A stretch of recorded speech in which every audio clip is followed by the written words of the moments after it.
तपाईँलाई happy mother's day ल तपाईँलाई चाहिँ गरिदिएँ ल तपाईँलाई होइन क्या त्यही पनि गरिदिइहालेँ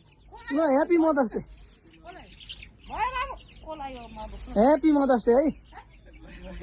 त्यस्तो नभन्नु न यहाँ आउनु न ह्याप्पी मदर्स डे के भयो तिमीलाई नभाग्नु न नभाग्नु के यो आफै बिलाउँछ न धुन पर्दैन आफै बिलाउँछ क्या छोडिदिनु अटोमेटिक हो के यो हजुरलाई नै हो के कसले पठाइदिनु होला यसो गेस गर्नु त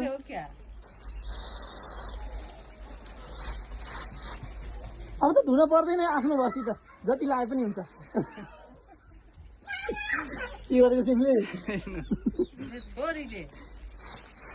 छोरीले हो र अघि नै त भन्नुपर्छ नि छोरी नै हो मेरो छोरी हो के ल यसो यहाँ हेरेर भन्नु त कसले हो फोटो देखेँ त्यहाँबाट चिनिहालेँ मैले फोटो तिमीले देखाइहाल्यौ तेरी किनी पनि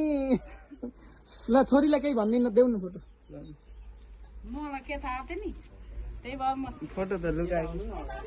यो फोटो देखेर मैले भने किन के